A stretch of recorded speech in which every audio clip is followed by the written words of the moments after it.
Maayong buntag ka natong tanan karon mamukot na pud kita. So amoy ni ato mga iban, mga choy gihapon, si Charles, si Chubby, sanan si Clint og si Sansot. So niabot na kami sa spot na kung diin kami magtaktak ng pukot. Zoy diri mga bangkawon, mga kalatiga.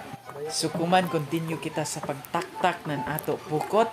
Ay medyo naguyong baga na lugamay pero okay ra, kaya ra. Kuman pagkahuman na mo taktak, amo na dazon ini an ato kuha. Tanawa, grabe ka presko. Tamis ang sabaw nan iton kun azani mo to yahadazon. Amo ini si Charles, pinakagwapo na choy-choy. Tapos si Clint Peter. Jari pa si Chubby, si Sansot naghinoktok. So amo ini an amo trabaho kuman. Of course, nabalis kami ng line spot diri sa tagtawag ng mataba na bukid. Punto kagwapo sa view. Ay. Haman ni mo tanapa sa syudad.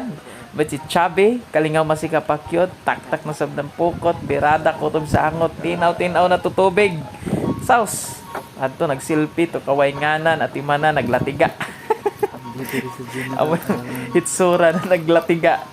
Pagkaman na mo, yan na amo ito amo mga kuhatanan.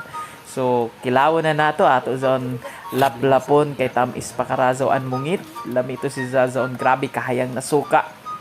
Agree, grabe ka aslom. Tapos kompleto na jaman para dili lang sa. So ako nagbirada ng kinilaw. Tanawa pagkagwapo ito na magkilaway. So dabuon nato an agree sa nansili kay para dili lang sa. Tapos hamot si za dapat zoy ato tagtawag na balibayon kay para plastado ang lami nan ato kinilaw tag mikos-mikos na niza. Tapos after ito na ready to serve na intawon plastado na pagkakilaw ato dazo sa mikos-mikoson. Tapos ato ilamisa amo ini ang tinuya tamis ang sabaw plus kinilaw. Tapos may pinaksi pagazuntan awaw nangaw na dazo kami lami ang kaon namo with perito. Abot pa panihapon ito'y amo makuha na buras amo ra katag sugba sanan tagtuya ay tamis karazaw ang sabaw. Thank you for watching mga kalatiga. See you tomorrow.